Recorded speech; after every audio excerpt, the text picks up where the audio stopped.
Good afternoon from Sacred Space at Titania's Realm.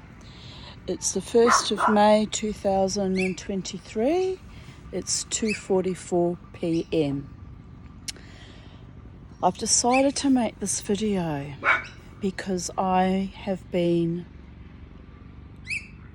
ruminating and analysing and decompressing and processing the events on Friday night because they were a bit unusual. First of all, when I was driving into the casino feeling anxious about not having much money and a little bit fearful that I wouldn't be able to afford a drink, and I said to myself, it's okay, it's okay, you've gone out without money before. As long as you've got petrol in your car and your go-kart in case of emergencies, you're perfectly safe and you're perfectly fine, right? And so anyway, here's the odd thing about that was as I was driving and thinking these thoughts, worrying as I do with my chronic complex PTSD anxieties, a little voice in my head said, someone's going to give you money, don't worry. And I pushed it away because it was so absurdist. I think she's just pooed on me again. Charlie the Wonder Bird. Yeah, she did. It's in my hair. Oh, Charlie. Oh, Charlie. You saboteur.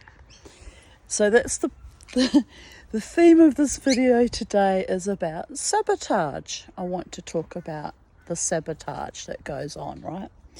So anyway, I had a wonderful night in spite of everything. My intention when I go out is to always have a wonderful night, even on some nights when it's not quite so wonderful. Attitude is everything, intention is everything, and sometimes there's a fair bit of rising above the bullshit that happens, right? In the dance scene on my musical, magical, wonderful nights out. So anyway, this little voice in my head said, someone's going to give you money. And I said, don't be ridiculous. Why would anyone give me money? It's a casino and it's riddled with gamblers and they're all out to throw their money on the tables or in the pokey machines. And, it's rare that anyone gives me money. And why should anyone give me money? Like, no one owes me anything. We all bring our own spirit to the dance floor. I dance long and hard for hours and hours and hours. So I contribute to the scene in my own unique way, as do, my friends who also dance with me joyously for hours and hours and hours, like my friend Joe. And we contribute that way. But, no one gives us money, So it was very, very strange thing to sort of pop into my head. Anyway, I drove in and I parked the car and I marched in as I do, at 10 o'clock all ready to go dancing. And I was greeted by Chad and Grace, who are regular dancers there. And so that was very lovely, and I said, come on, let's dance. There was some hesitation. I don't know what they were waiting for, but the band was playing, but they were all sort of milling around at the back of the bar. It's a bit unusual because they've been doing some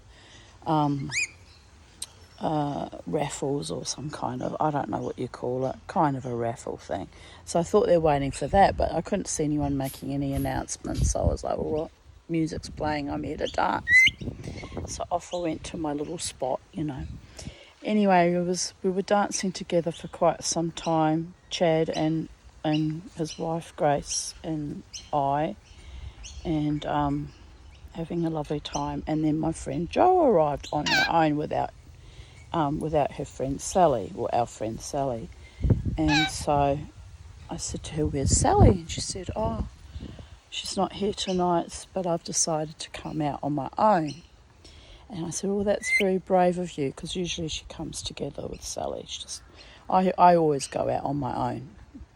Traditionally, I've always done that.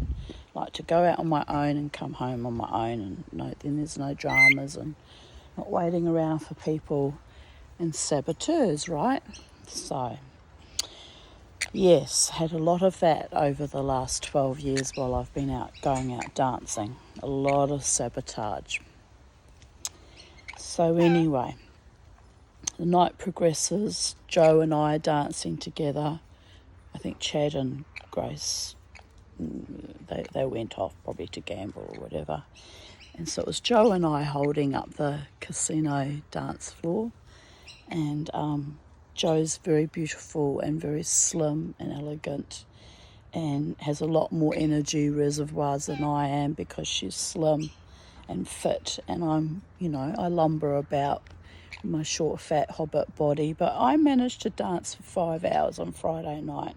And it was 5 hours last Friday night too. So I've built up stamina, because there was a while there when I was only managing, 2 to 3 hours, and I'd have to go home. I was just so utterly exhausted. So I'm getting strength back. So anyway, the interesting thing that I'm making this video about was probably an hour or so later, would have been around about midnight-ish, 1 o'clock. This Joe suggested we sit down across from my usual traditional spot. We sat down at the opposite side of the bar. So I went along, sat down with him. We were sitting down, just listening to the music, having a bit of a rest from dancing actually. And this younger man approached us and sat down with us and asked us if we were having a good night. And he was an Aboriginal man, reasonably good looking, short, very short, but nice looking, and lovely black curly hair, lovely haircut, nice, stylish. He was wearing a bush shirt, which usually puts me off, but I thought, oh well, it was a nice clean shirt, and he didn't smell, and he was a very pleasant fellow.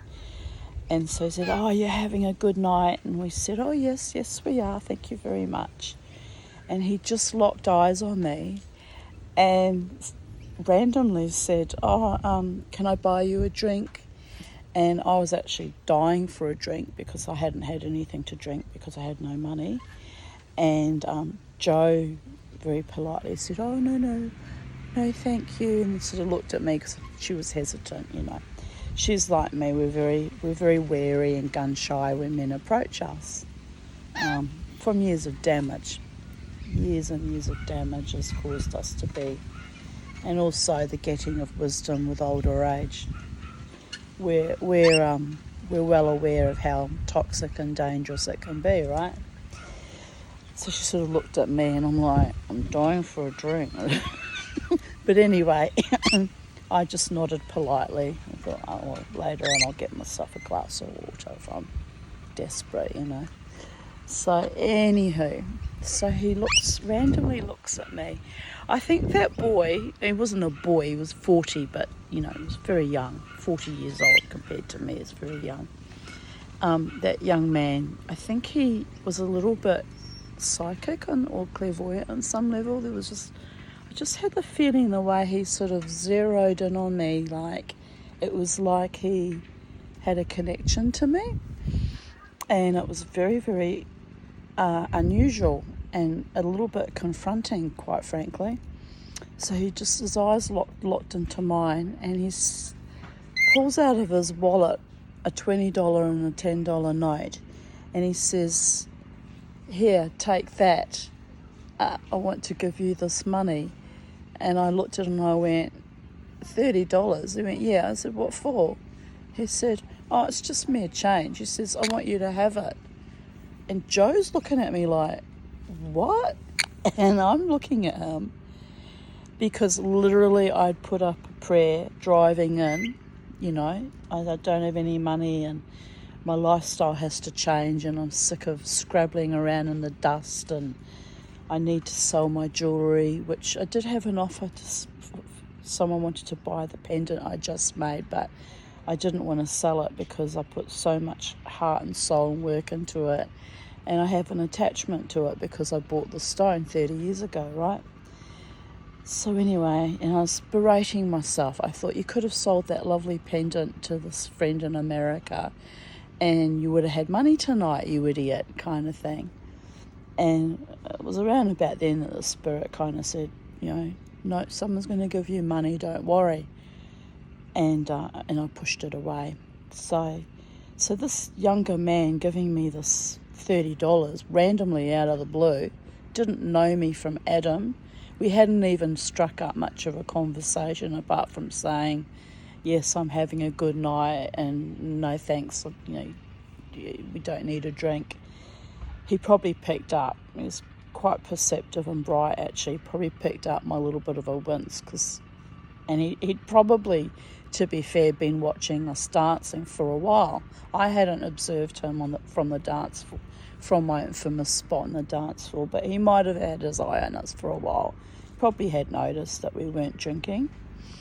So, I'll factor that into the equation, right? So anyway, it was very sweet and very kind of him. Hands me this money. And he says, look, this is mere change. It's a mere frippery. It's mere nothing. He says, I make $4,000 a week shooting roos. And I looked at him. It was sort of like, don't treat me like a fucking charity case, right? So I was a little bit irked about that, but also surprised that some random stranger I don't even know is throwing money at me. And it was literally an answer to my prayer, right? So, hey, be gracious, be grateful, Tanya, I thought. But then I thought, do I want to take money from a man who kills animals for a living? So I folded it up and I went to put it into his shirt pocket.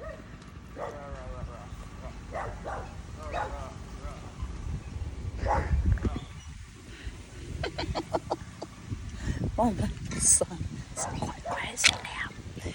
Anyway, so I put the money into his shirt pocket and I said to him, I can't take money from someone who kills animals for a living. I said, because I'm an animal lover and it goes against my ethics. And anyway, he looked down, put his head down, very, very humbly, put his head down. It was quite genuine actually. Like, he really was a lovely soul. I really like him. He's a nice person. He put his head down like this and his face just closed in on itself, on himself. And all the light seeped out of him, all the joy seeped out of him. And it was like quite sincere. And I saw his sorrow that I was rejecting his money and what he does for a living. And I thought to myself, I actually said it to myself, I said, you fucking hypocrite, Tanya. You eat animals every day that you love. You eat chickens. Chickens were like your most heartfelt pets when you kept chickens. You loved your chickens. You eat beef. You love cows. You eat occasionally lamb. You love babies. And here you're telling this man who's shooting kangaroos that are considered feral animals, and he's probably selling them off to butchers or pet shops or some exclusive market that he's paid so handsomely for it. And here you are downgrading this lovely man who wanted to give you money and do you a kindness. Like, what kind of monster are you? I said to myself. This wasn't a voice, an external spirit voice in my head. These were my own thoughts, right? So I saw him quietly accept my disapproval with grace. And I thought, I can't be cruel to this person. they've come with pure intentions and sweetness, and who am I to judge? She who, eats meat and chicken and thinks nothing of it. So I looked at him. I said to him, you know what? I said, I can't remember how I even put it. I said, you know what? I said, I'm being unreasonable. I said, I'm being a hypocrite. I said, I am uncomfortable with people killing animals. I said, but I will accept your $30 and I am grateful for your offer. And I said, he says, good, go and buy a drink. So he really was quite authentic and genuine, this person. His name was Cecil. So I said, all right, I'll do that. I turned to Joe, and Joe's looking shocked that I've now taken the money back off him and counteracted my initial intention, which was to be ethical and honourable, right? And I said, what would you like to drink, Joe? Thinking to buy her an alcoholic drink with $30 that he gave me, because I'm figuring it's money from heaven that was not expected, and it was enough to buy her and I both an alcoholic drink.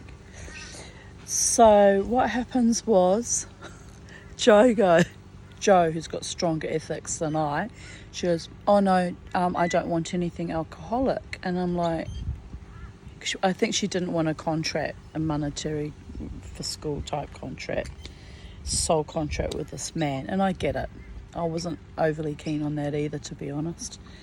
So I said to her, it's okay, I've accepted the money. I'm going to buy a Jack Daniels. I'll buy you whatever you would like to drink, Joe. And she looked at me and she said, oh, I'll just get a water, but can you get me a bottle of water? Bottles of water cost a lot of money, but I figure I would have rather bought her a wine, quite frankly. But a bottle of water is what the lady asked, and so the lady gets. She's a dear friend of mine, So I go to the bar. Standing at the bar with his money, surrounded by men who were all engaging with me and flirting and being quite comical, actually, was also a bit weird. Anyway, the regular bartender, the young Indian man that always pretends to be deaf and can't hear me when I order a Jack Daniels, sees me and his eyes go like this, and he freaks out because I'm getting increasingly annoyed at the fact that he always refuses to hear my order and I have to yell it at him. It's just rude. So I was thinking, we're going to do this dance again this weekend. So I'm standing there and I'm waiting to, give him my order. But then another bartender, a lady, a female Asian lady, stood in front of him. What would you like? I said, Jack Daniels and Coke in a glass, please. No worries, she says. So she heard me perfectly fine. So he is malevolent, that boy. He does it deliberately. So anyway, I said, and a bottle of water, please. So she fills my order, gives me my drink and the bottle of water. I pay, and I return to Joe and Cecil, and I said, thank you so very much for the drink, and it was very kind of you, and I really appreciate it. And he said, oh, no worries, love, whatever you want. You just ask whatever you want, I'll give it to you. And I'm like, okay, this is getting a bit weird now. And but anyway, so we sat together, Joe and him and I, for quite a long time. I sat with him till the end of the night, till I left at, 3:15, I think it was, because I was so tired. I'd been dancing since 10 o'clock. And, I'd sat with him and then I'd get up and dance, and then I'd sit and then I'd get up and dance. So I was still dancing, but I was taking lots of little breaks. So anyway, here we get to the subject of the sabotage, right? I've been quite conscious for some time, that there's massive sabotage goes on in that space when I meet a man I'm interested in. And so I actually thought for a while that I was imagining it, or a bit paranoid, like, what is that? What is that? Lipstick's all smudged. Oh, for fuck's sake.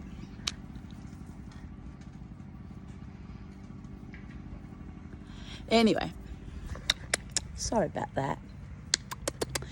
So I always thought I was a bit paranoid, and that I was imagining it. And to be fair, I haven't actually sat and engaged and flirted or even spoken to and had a conversation with a man there in quite some years now. It's been 8 years since I met anyone there that I was interested in. And there were a few men over the course of the 8 years that came and went. One man was mad keen for me. His name was Ephraim, and he was a very nice man, but he was a bit crazy. But he was a very nice man, but I thought, I can't deal with his level of craziness. And, I sort of put how did I put a stop to it? I just gently let him know that I was in love with someone else, which was true at that time.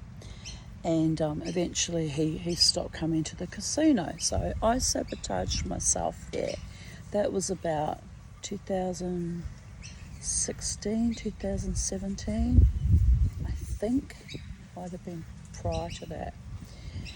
But there's been regulars come and go, and like most of them dance around me, sit near me. They're in my energy. They're in my immediate vicinity, but I don't engage with them. All right, for obvious reasons, that they've been a bit predatory, or they're sleazy, or there's just something about them I just don't feel comfortable with.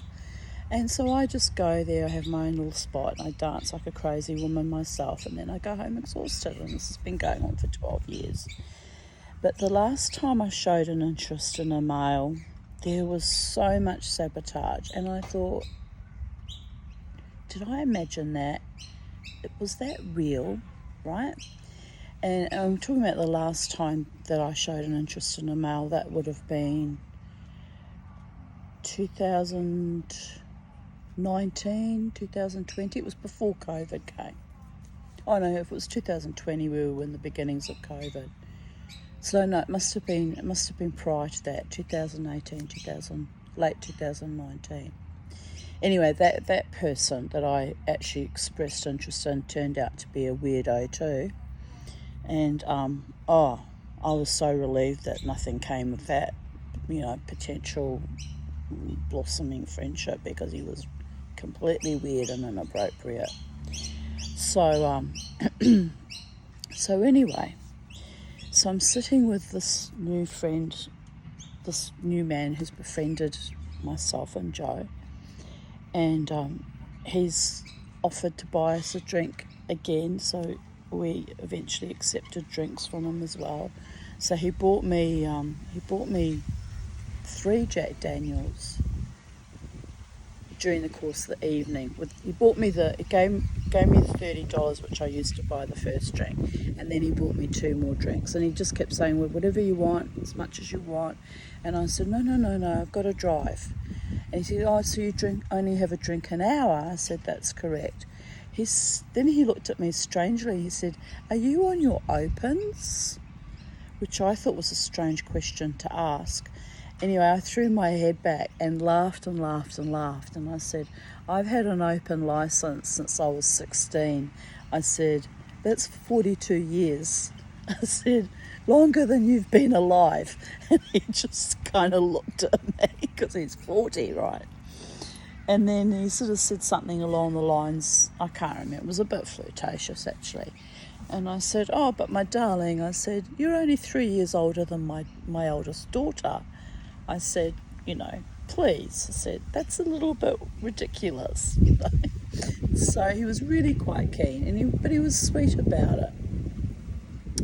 Anyway, after about the second Jack Daniels I drank, we were sitting together, and he was like running his hands across my back. I had my blue t-shirt with all the front's all done with lace, but it's actually t-shirt material underneath. So he was running his hands across the back of the t-shirt material, and he was really feeling into, because he would have felt it as he ran his hands across, because there's actual like bits where it sinks in where the scar tissue is. It's really repulsive in my view. And I tell you what, that young man must be a kind of a healer, because he was so lovely. When I think about it, he would run his hands across the scar tissue, and then run backwards and forwards with his hands, and then even hold his hand where the deepest divot is, and I was actually sitting there cringing a bit, going, oh dear God, this is embarrassing. But he would just lovingly run his hand, and it didn't put him off at all that my shoulders are covered in the most hideous scars. I mean, he can't see them, and they're not that hideous. I mean, Skin Doctor did a good job of it, but they're deep scars, and they're long. He takes long slices out like that. So I'm sort of freezing up, feeling like uncomfortable because of him running across my scar tissue. And then he started massaging my back shoulder, which was a bit unusual too, back of my neck, and of course the hand was straying down to the top of my buttocks, and I'd just give him a look and hand would stray up again, and but so I didn't approve of that so much. But while he was massaging my back and my shoulders, and actually being very tender and affectionate and loving and kind, on a couple of occasions he tried to kiss me, and I just quickly turned my face, because number one, I'm not encouraging kissing the men in a casino, because it's just creepy and inappropriate, and I'm not going to lead them on. If I'm not into them, I'm not into them, man, So anyway, he all this was going on for quite some time, couple of hours. We were sitting together for a couple of hours at least, and Jo got up and danced and just kept an eye on me. She wasn't sabotaging, actually. She was actually being very sweet, and danced in my traditional spot and watched from the other side of the floor. But here's what happened. I said to Jo, I said, look at them. I said, all the regular men here that have not once bothered to have a conversation with me, or buy me a drink, or treat me like a human being, or ask to date me, or show any real interest, apart from leering every weekend like this, like predators and ghouls. I said, look at them. I said, they're all fluffing around, looking quite distressed and agitated, because I'm sitting next to a loving, kind, affectionate young man who's lavishly spoiling me with drinks and attention and touching my back and massaging me. I said, look at them. They're freaking the hell out. And I even said it to Cecil, and he's like, who gives a fuck what they think? And I said, I don't give a fuck what they think. I said, I'm just surprised at the level of sabotage going on.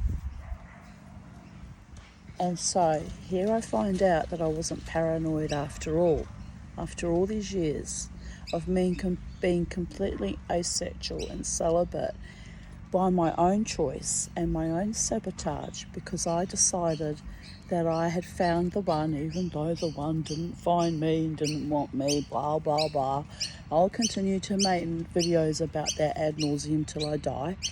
But I decided I had fallen in love with the one, and I wasn't going to sell myself out fast and loose, cheap and abused to any other man, no matter how fucking wonderful they might appear to be, because I'd been taken for a fool before, and not just once, but several times, to the point where it brought me to the brink of suicide.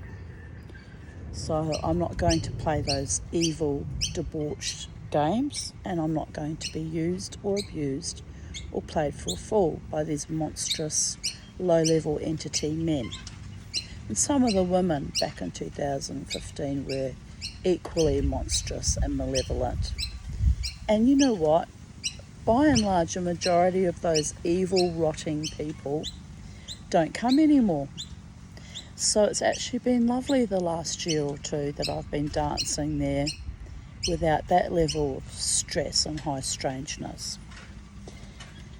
So anyway, one of the regulars who has never had a conversation with me, but often sits and stares at me, he's got cross eyes, he's got astigmatisms.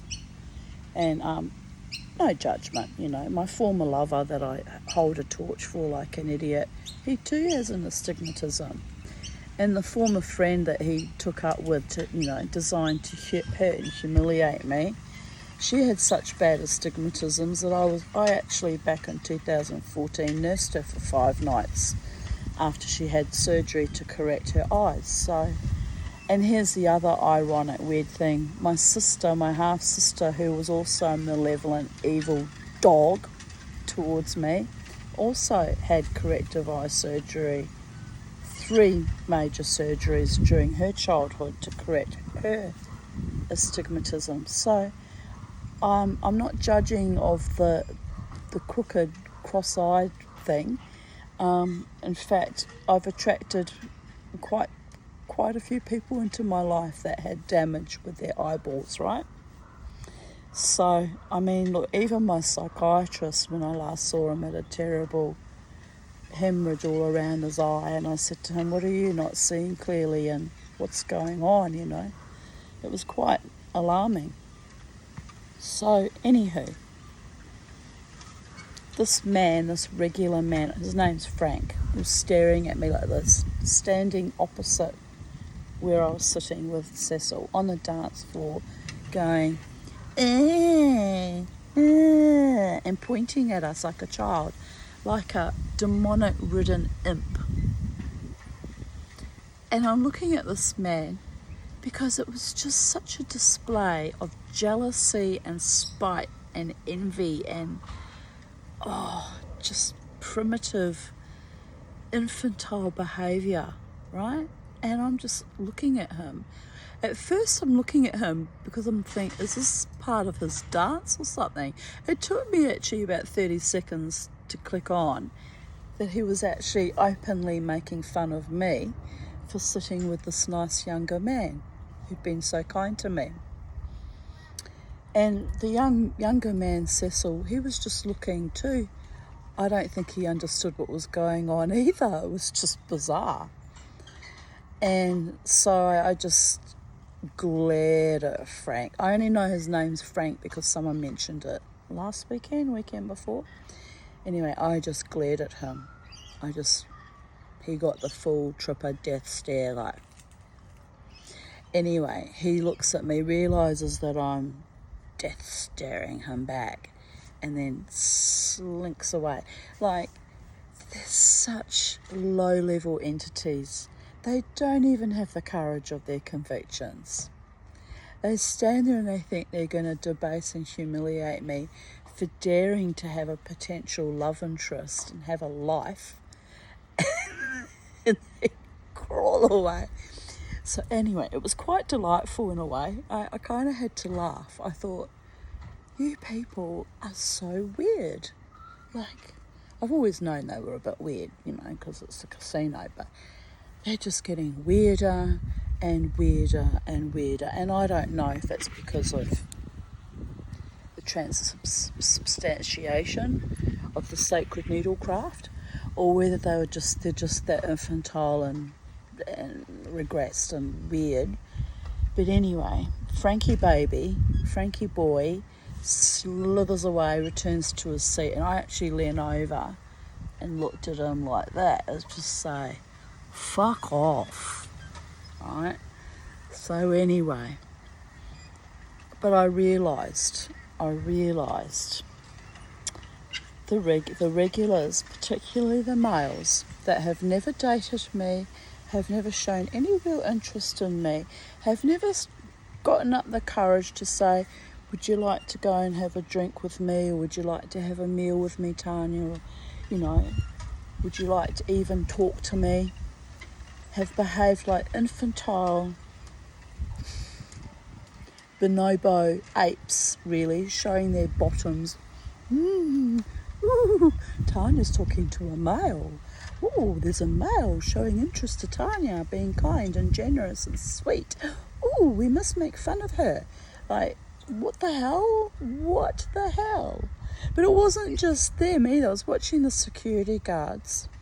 And security guards are, you know, they've kept an eye out. I've kept an eye out for me over many years, because I can act out when I feel threatened.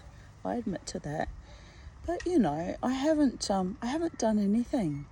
I haven't done anything in years to that could be considered violent. It's just, someone gets in my space, I just wave my fan at them, get out of the way. I did that later on, actually, in the evening, because I was dancing with this gorgeous young Asian woman who was a very sexy little chickie, actually. And she pressed her bottom up against me, and she was doing this, I don't know, lesbian fantasy thing. It was actually quite funny. And for a joke, I grabbed her ass, and I just went, oh, so sexy. But we were just joking, the two of us, as women do, being playful and silly. And this guy, this younger guy, a white guy, comes moving in on us, moves right in on us. And I'm like, no. I'm dancing with this woman friend. So I got my fan, I was like, waft him away. And he goes, oh. And he actually ran away, because they're a bit scared of me, because they know I don't suffer fools and I don't take any shit. So he wanders away, but looks at me a bit hurt. But it's like, don't move in with your lesbian fantasies. If you want to dance with that young lady that was dancing with me, go and dance with her, but don't interrupt it when we're dancing together. I was a bit livid, you know. Anyway, he goes and sits down, and then Frankie baby laughs at him, which wasn't very nice, because I didn't do it to humiliate him. I just didn't want him interrupting our dance. So anyway, it was quite funny, actually, the whole thing. But anyway, a bit later on, I realised the security guards, all of them, were watching me like a hawk, because I was sitting down talking to a man and drinking with him and dancing with him and having a fabulous time, like it was some sort of thought crime, or, you know, some sort of anti-humanist thing. I'm a woman. I'm old enough to know, if I choose to dance with someone and drink with them, that I, you know, can enjoy their company. I'm not some frigid frickin' zombie woman bitch. I just haven't engaged for years, because I haven't wanted to get hurt by anyone ever again. Like, why would you? And so anyway, the level of sabotage was quite interesting. And I was thinking about it, you know, earlier today. I was thinking, you know, when I met Dave back in 2014, well, I actually met him very briefly at the Elephant Hotel in 2013. But when I hooked up with Dave, right, 2014, February, one of the things he said to me was, can you look after me? And would you look after me? And I looked at him and I thought, I don't need a man-child. I can barely look after myself, you know. And I kind of said my standard patter, which is like, oh, every man, woman and child for themselves in the casino, and why would you need me to look after you, you know? But it hit me today. I thought that relationship was so sabotaged. I mean, there was sabotage on both sides. He sabotaged me, I sabotaged him back. But then I thought about it, lying on my little bed, having a little rest. I thought, the way they behaved a Friday night, because I was talking to a nice, kind man who was actually being sweet and open-hearted and generous and lovely, was evil. It was really fucking evil, you know. And I'm not their possession. I'm not their class mascot. I'm not a toy. I'm a mature age, 58-year-old single woman who is hoping to eventually find love one day. I don't expect to find it at the casino, obviously, because of the years of sabotage and the viciousness that has gone on. But, you know, should it happen, I'm open to the experience of finding someone really lovely one day. You know, it really kind of blew my mind when young Cecil threw me money and said, go and get yourself a drink and, you know, I'll buy you drinks, and was so kind, because that hasn't happened in years, you know. Unless they want to have sex with you, they have no generosity or grace at all. In fact, it's the women who buy me drinks and look after me. It's the women, you know, and I buy my own drinks usually too. Like, don't think I go there schnorring drinks off people. I buy my own drinks, but when someone buys me a drink, by and large, it's one of the regular women who are friends and who love and respect me, treat me with honour and integrity. The rest don't. The rest don't do that. They just leer at you like this, sprogging in their jocks. It's disgusting is what it actually is, quite frankly, you know. But as I say, every man, woman and child for themselves in the casino. I don't rely on anyone else's charity or generosity. I just dance. If I'm broke that weekend, which happened this Friday, I drink water and I go home. And if I have enough money, I buy myself a drink or two, sometimes 3. If I don't have money, I drink water. I'm a free person. I belong to no man, woman or child. I might belong to my dog or my bird. Speaking of which, where's that birdie gone? Where is that birdie gone? She was right in my face before. Oh, it's all right. She's up in the grevillea tree.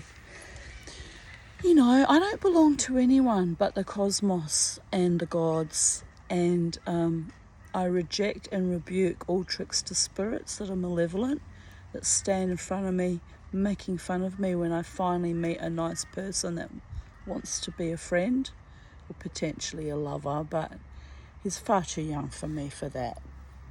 Like, give me some credit and give me some respect here, as if I'm going to be the local schlumpfer hooking up with the young ones just for the sake of it. No. I used to do that. I used to look for love. I used to take home the occasional male from that space. And how was I treated? Worse than a whore would be treated, because a whore gets paid and doesn't have the grief that comes with it for 8-9 years after. So there is that. There is that. And, you know, there were people in my own Jewish community who treated me like I was some kind of prostitute, which was disgusting and disgraceful. And I hope to the gods they rot in hell and or get COVID or have some other awful disease affecting their penis, because that man should have known better. But of course, what can you expect from a friend of my dead ex that haunted me for 4 nights when he passed? You know, like cures, like they're the same low-level scum entities of his calibre. Of course, when I go to fight for the Holocaust Museum to be installed, they were going to sit there and degrade me.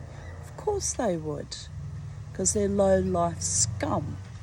And they look down on me as being low-life scum because I dance at the casino on the weekends, not realising that I am the queen of my own destiny and I practically run that space if I wanted to.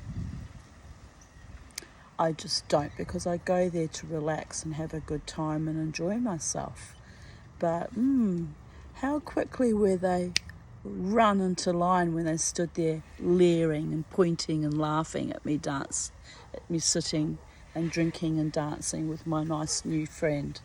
Oh, did they get whipped into line? So you see, it's very unwise for them to underestimate me. I'm a very fine, decent, upstanding, ethical woman. I even initially rejected the $30 because it was coming from a roo shooter, a killer of beautiful, sweet kangaroos, minding their business with their joeys in their bellies, chewing their cud. I felt a little bit sickened by that, to be honest. But then I thought about it. What do I feed my dog? He's not fond of kangaroo, but I have fed him kangaroo from time to time. So one cannot be too precious about the fact that where our money comes from and what puts food on our table. And I have reached a point in my life now, at 58 years of age, after 28 years of quite dire poverty, that I can't afford to be too hoity-toity about how someone earns their living. If they're decent and honourable towards me, then that's good enough. That's all you can expect from any other mortal man, woman or child. But yes, the sabotage in that dance space, I will be monitoring carefully. I noticed also that the staff members were a bit snarky with me on Friday night, and I don't know whether that was because I was sitting with the nice man, they were jealous, or whether they were just having a bad night. But at one point I said to the techie guy, I said, "Why are you picking on me? You know I'm a highly sensitive person," which I am, highly sensitive, highly attuned to the multiverses. But if you're nasty to me for no real reason, if there's no rationale behind it, you're just feeling like dumping your shit on someone, I'm the wrong person to do that to, because I have 58 years of trauma that I have had to rise above and overcome and subsume. And so I take no shit from anyone. I'm sorry. I don't care what job you do, how high up in the hierarchy you are, or how low down on the ground you are. Treat me with kindness and basic respect, or fuck off. I accept nothing less than that. So, but he's a sweet man, really. He usually puts the fan on for me, and maybe he was annoyed because I was sitting there with my fan fanning myself while talking to Cecil. Cecil was taking my fan and fanning me too, which was quite hilarious actually. And all along, Greg had put the fan on for the dance floor, which was by my request, in the last recent couple of months, because it's been too hot. It's too hot for people on that dance floor. And, it's amazing we don't keel over from the heat and the sweating and the stress of it all. So, I appreciate that. I appreciate that he does that for me. But he was fluffing about me, accusing me of sitting on the cord for the stereo.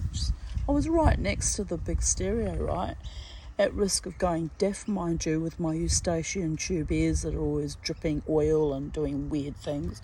I mean, I'm probably a stroke victim waiting to happen at any given time, which is why I'm continuously forcing myself out into the world on the weekends to live my best life, because I don't know how much time I have on this earth, and I'm going to enjoy every moment, every breath, every day, whether anyone likes it or not. I'm uncompromising about that, because I have nearly died too many times in this hobbit body, in this incarnation. So I will go out and I will dance my dance, and I will perchance my chance, and I will entrance who I need to entrance, and I'll enchant if I feel like enchanting. But I will not be bullied by tyrannical maniacs in any way, form or manner. So, but Sweet Greg said, oh, you should know better. Your bags are sitting on the cord, and that's what's smothering the sound. I looked at him. I don't even know what he was talking about, frankly. Cords don't get smothered by bags sitting on them, trust me. So I don't know what that was about. I just looked at him and said, why are you picking on me? You know I'm highly sensitive. Well, it's true. I am highly sensitive. I'm also uncompromising when I see tyranny and bullying and sabotage and viciousness and unpleasantness. For what? For what? Because I dare to show up, dance my dance, and maybe potentially meet a lovely man. So I'm making this video to tell the multiverses and all of YouTube and anyone who stumbles upon my videos, you don't own me. I do what I want, whatever. If I'm not harming you, don't be harming me. And I'm not damaging speakers or wires or cords. That's in your mind. And you know, I'm no threat to you.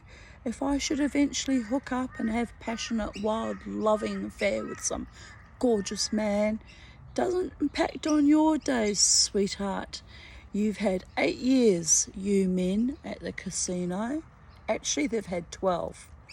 You've had 12 years to convince me that you're worthy of my time and deserve to be dated and go out with me.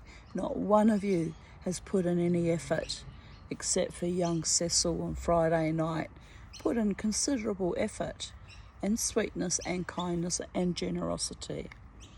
And I even friend zoned him early in the piece and said, darling, you're 3 years older than my daughter. Like, really, be real about this, you know. Which was a shame, really. I should have taken him home, given him a good argy-bargy. But, you know, I was put off by the ruse shooting, actually, and the over-enthusiasm. I'm a difficult customer to impress when it comes to sexuality. I prefer cold, clammy, aloof psychopaths who shove their girlfriends in my face and then come to look at me like this. This is their expression. This is his actual expression. He used to bring us sluts. They're probably not really sluts. They're probably really nice women. But it was a bit slutty to come and stare at someone's ex-lover like that. Like, no woman with dignity behaves like that. And so these sluts would come with him and they'd be all looking at me like this. It really bothered them that I was dancing my best life, living my best life, dancing joyously, because they wanted me dead. They must have been so upset that I didn't end up succeeding at my suicide. And there's a reason for that. Dave, Catherine, Tisha, and who was the other vicious little saboteur? Oh, Lana. Oh, Lana. Lana. You poor wretch. Not only have I overcome your viciousness at the casino that went on for years, but I am making jewellery now. And I am a success. And you hated me for a lot less than that. So, sit on this, girlfriends. But anyway, Dave with his harem of empty vessels that hung off his dreadlocks. What can I say about that? You lost, I won.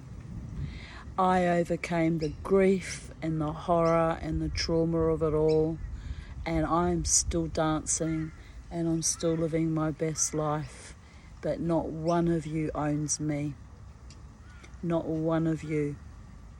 No one there. No one in the known cosmos but God owns me.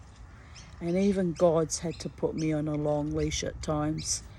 Let me dance my little dance and make my own mistakes, like fall in love with people who can only come along and go with their love, lust, longing and bathos. And they had to watch me rise from my own ashes and fucking well thrive. And it probably still grinds their gears, right? Because they weren't happy for me to not just survive my own horrific family and my own horrific abusive husband and former partners. No, they had to jump on that bandwagon like verminous lice and fleas and leeches. And what can I say? Now they come, these men at the casino, these regulars, and see me actually finally opening up and allowing friendship, potential friendships from nice men, and they're going to stand in the dance floor and go, like a bonobo bloody ape, or you have to laugh at that. It's just insanely funny. The more I think about it, the more funny it is. Get ready, boys. You're going to see a lot more thriving on the part of the Tanya too. Because when I manifest enough money to make enough good quality jewellery that I can start myself a little shop or a little business, you'll be reading and weeping even more at my achievements that I have manifested by my own sheer hard work, determination, will, creativity, and inspiration and gifts from the gods. Because I'm not doing this alone, people. I am loved, I am supported, I am graced, I am gifted, even by that young man on Friday night. And I said to him, may you be blessed by the gods of your understanding and by Biami. And he was like, oh, thank you, Tanya, because he who blesses me is also blessed in return, because I had a hell of a life that I barely survived. And I know more than most people what it cost to be sitting in this chair in my garden talking to you right now. And the price, far beyond rubies, was not always monetary or fiscal, but it was a slaying of the spirit, the mind and the body to the point where I almost didn't make it. So yes, come and laugh at me if you dare, but when I look at you and I wither you into the low-life scum that you really are, know this: love is the law, and I expect better from you. I expect you to evolve and become a man of honour, decency, courage, respect, bravery, and great, great love and beauty. Worm.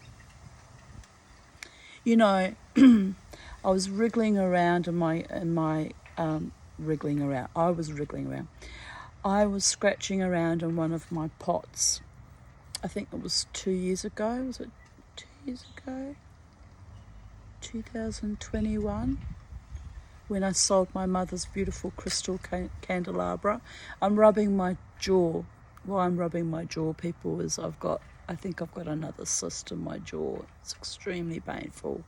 So my jaw actually hurts and it's sore. So when you see me doing this, if you close it under here, and it's quite sore, people.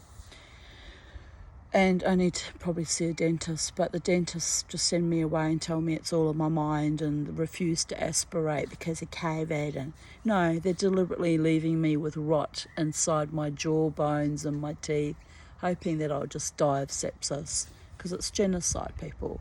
They're killing me slowly with malfeasance and neglect, and I'm well aware of this on that subject. But let's go back to what I was saying. 2 years ago, I sold my mother's beautiful crystal candelabra because I wanted to put the money from that into buying tools for my silversmithing jewellery. Look, it really is quite sore. It's like I almost can see a shadow there. Maybe it's my imagination. There's no shadow there, but there's a definite shadow there, isn't there? So this is why I dance so joyously and wildly every weekend, because each weekend is a defiance and a reclamation of my spirit, my body, my mind, my soul, of choosing life against all odds, even in a cesspit of saboteurs and snakes who don't wish me well and don't want me to be happy and don't want me to have love. That's been proven again and again and again. But those entities don't matter, don't you see? Because I am a warrior goddess and a dancer and a thriver. So your opinions of me, good, bad or indifferent, don't impact me in any way, form or manner. I continuously live my best life in spite of pain, in spite of decades of complex trauma, in spite of the long-standing grief I had for that man that was so cruel. And he wasn't the only one I grieved for. I thought I'd stop grieving for that other idiot that haunted me in 2016 after 16 years. Wasn't the only cruel man that came into my life and went, like waves on a storm-tossed, turgid, limpet, cragged rocks. They come and they go. Sometimes without causing me too much harm, sometimes bringing me down to the gates of Valhalla itself, facing death in their eyeballs, face to face, their filthy hands on my throat. Do you wonder why I am the way I am today, wild and carefree and uncompromising and sometimes angry as hell? Anyway, this beautiful man came to buy the candelabra. I think it was 2021. It was, around about June 2021. I'd already started the silversmithing journey in January of that year. And he came and he was a beautiful soul, really sweet, kind soul. And I handed him the crystal candelabra across the fence.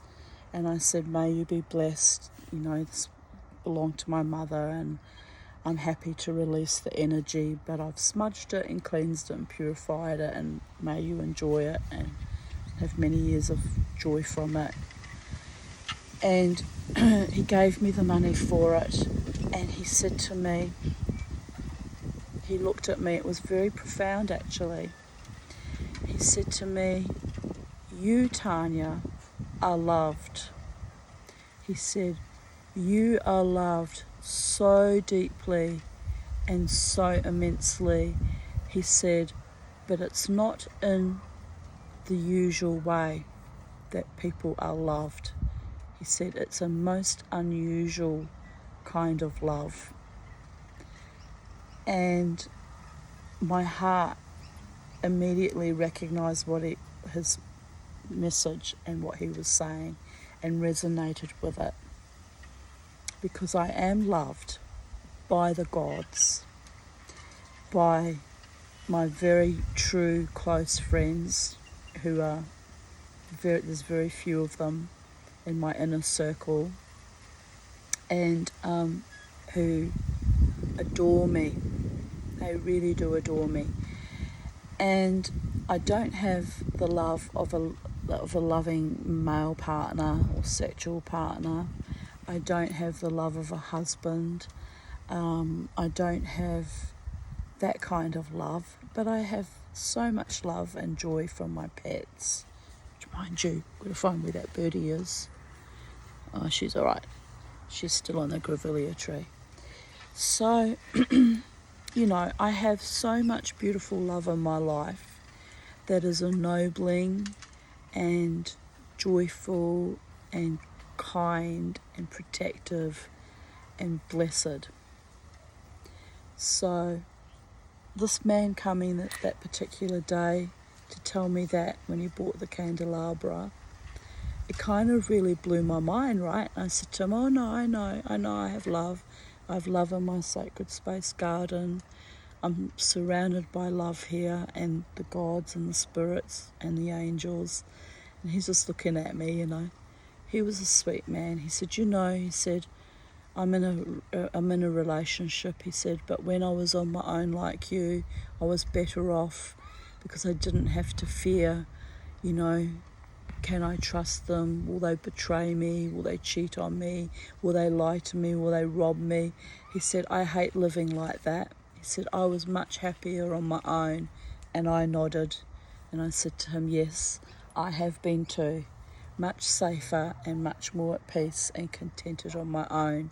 So for me to take on a partner is an act of almost insanity and a leap of faith and absolute courage because of the experiences I've had in my life. I said, it's actually been dangerous for me to be in a partnership with a male. It has been life-threatening and dangerous. And he looked at me and he nodded. He said, I had a hell of a childhood. He said, I grew up in the foster system. And I said, say no more, I hear you. I said, I had a hell of a childhood too, but I grew up in a respectable family with, we were poor when I was very small, but we weren't poor by the time I was about, 10 or 12. So I said we were comfortably off, but the monstrosity that I grew up with was unbelievable. But I said even that would not be as awful as growing up as you did in the foster system. And this lovely man said to me, he said, when I got to 18, I got out of the foster system. He said, and after that, I had a good life. He was driving a brand new Range Rover, loaded with money. And I don't judge people for how much money they have either. I don't judge people by the colour of their skin, their religion, how much money they have, what kind of house they live in. I judge them by what's in their heart and in their soul. Because I know, rich or poor, money means nothing if you're living with a monster. If your kids aren't safe, if you're not safe, money means nothing. Class and status mean nothing if,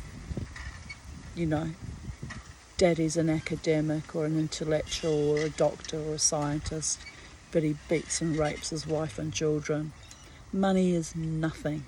It's an energy that comes, it's an energy that goes, and hopefully, as, Dolly said in Hello Dolly, it spreads far and wide like manure and makes beautiful things grow. That's its sole purpose, to enhance our lives, put food in our fridge and in our bellies, a roof over our head, a nice enough car, or at least a workable car. You don't need more than that. The basics is all you need, and love is all you need. But anyway, after that man left, that bought that candelabra, I'm getting to the point of the story. We were talking about worms. Don't worry, stick with me, kids.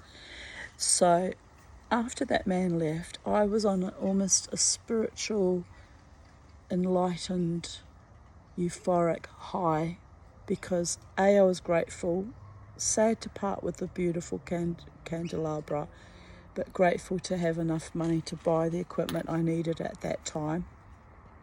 Grateful that such a soulful, beautiful man, full of heart and soul, had bought it, so it was going to a good home and it was going to be valued and cherished, and that he had also given me this gift of a message of how deeply and truly and beautifully I am loved, because frankly that day I was feeling a little bit depressed and unloved and, low. Anyway, he left and I went digging around in my pots, my big pots out the front there. And I was scratching around and there were earthworms in the pots. Big, fat, juicy, long earthworms. Longer than the span of my fingers actually, and nearly as fat. And normally I'm a bit scared of worms. Normally my reaction would have been to go eek and freak out, right? But as I was tilling the soil over and churning it over and looking at these worms and going, where did all these worms come from? Well, my worm farm, of course, when I put the castings from the worm, must have eggs in it, and they're growing in my pots. So, fertilising my pots, but at the same time killing my pots because the worms take all the nourishment out. But anyway, I was just so stunned at seeing these enormous worms in my pot. And as I was tilling the soil, tilling it with my little spade, I observed the worms changing all these beautiful iridescent colours. They were the colours of opals, blues and greens and little flashes of even little sparkles of pink. And I thought, oh my God, I'm in some kind of altered state. I must be high. What did I eat this morning? I've only had this lovely encounter with this kind soul, this lovely man who bought my crystal candelabra, which also glistens beautiful iridescent colours as crystals do when the light refracts through it. Anyway, I was admiring these earthworms, thinking that I was imagining it. So I ran inside to get my camera to take a photo of them. When I came back to take a photo, the colours had disappeared, right? So it must be like a warning signal that the worms put on as a protective device for other animals perhaps. And I thought, no, I'm not crazy. I am not crazy. I definitely saw colours of opal running across these worms. So I agitated them a little bit, just gently, stirred up the pot again. And again, flashes of colours came. So I managed to get it on my iPhone, digital camera, on the iPhone. And then at that point in time, my neighbour Peter from down the road, who's a scientist, comes up the road with his little doggy, for our little regular kisses and cuddles. And I said to him, oh, Peter. He goes, what? I said, I've got good news for you. He goes, what's that? I said, I sold my mother's candelabra. I got $200 for it. I can buy some tools and equipment for my new silversmithing journey. And he was like, oh, that's wonderful news, Tanya. And I said, no. I said, the other lovely news is I think I'm high. He said, what do you mean? I said, well, I've just been digging around in my pot, and the earthworms are enormous, and they're flicking all these beautiful colours, like the colours of opals. And he went, really? And I went, yeah, come and see it. So I grabbed a worm, went to show it to him. Of course, by then the colours have gone again, weren't they? Because the worms chilled the fuck out. So I said, no, I'm not making it up. I'll show you the photos I took. So I showed him the photos. He said, oh my gosh, I see those beautiful colours too. He said, how amazing. And then he gave me a big lecture about how Lightning Ridge is actually built in an old graveyard of, Pleistocene era whales and dolphins, and that's why the opals have that beautiful colours of blues and greens and pinks and purples, and it's all because it was like based in the rock there from when it was an ancient seabed. So that was interesting. I didn't know that.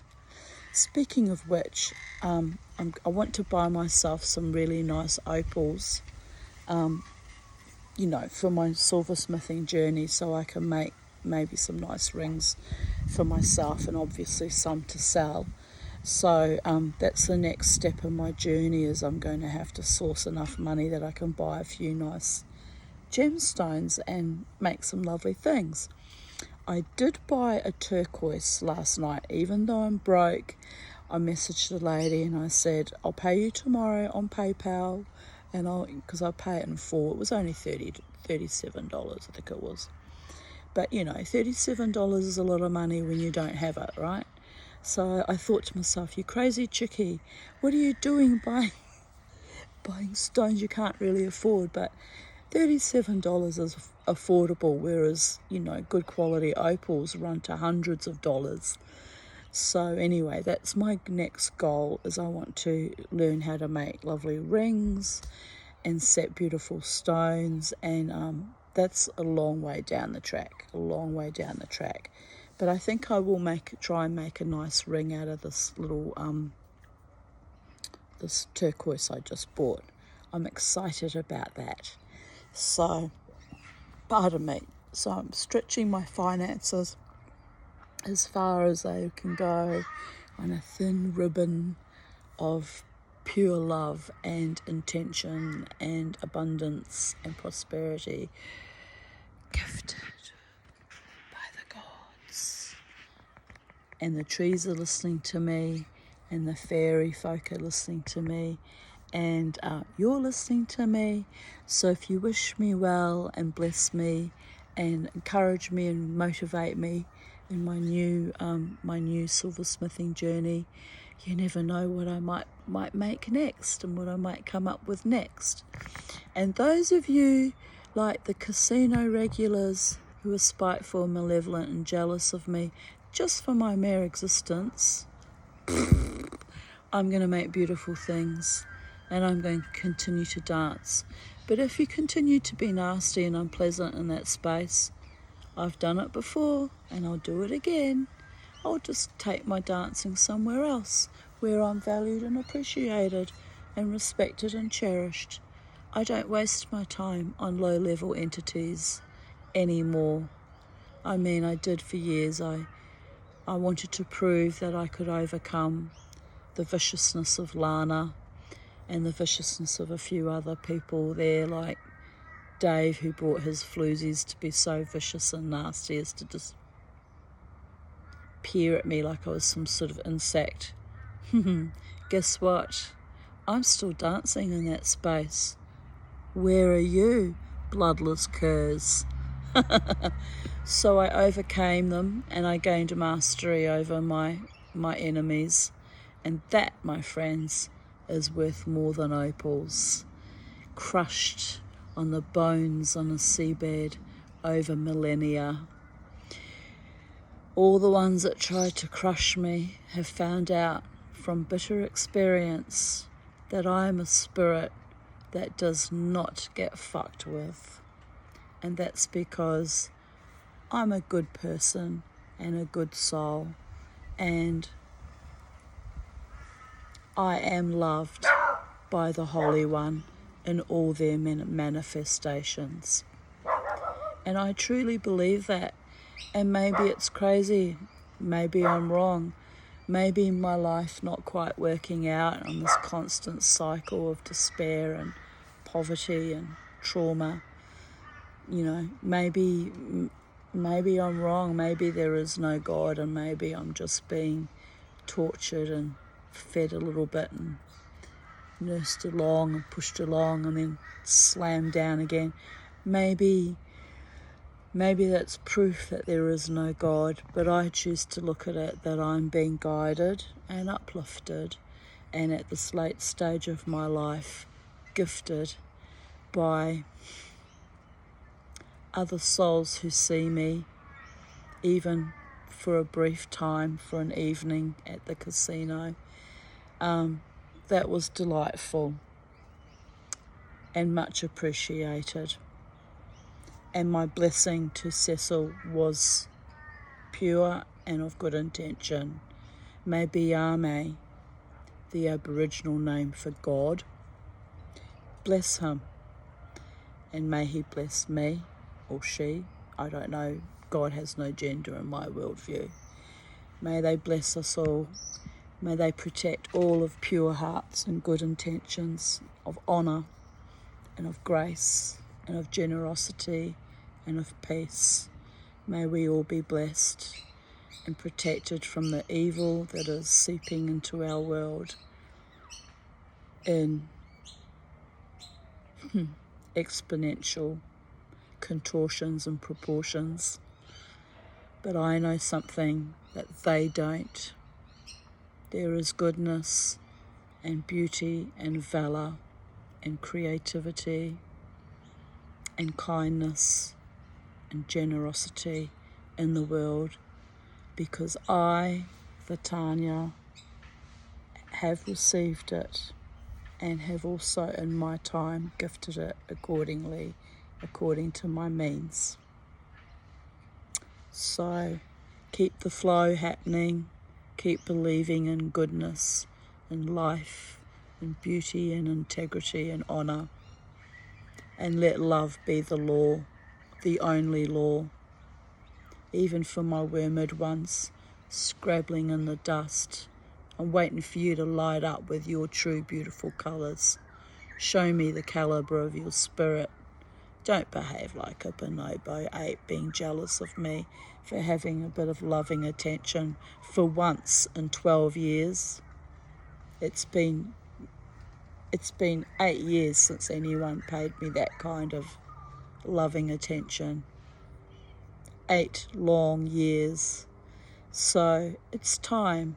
The times are a-changing. And it was prophesied to me when I left my husband and I was deeply traumatised from being brutalised and strangled. It was prophesied to me back then. So we're talking back in 1995, right? That I would not find a true love, a life partner, until I'm 60 years old.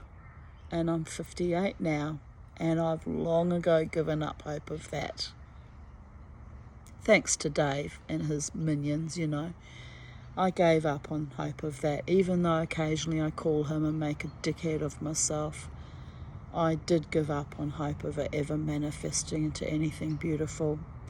And you know what?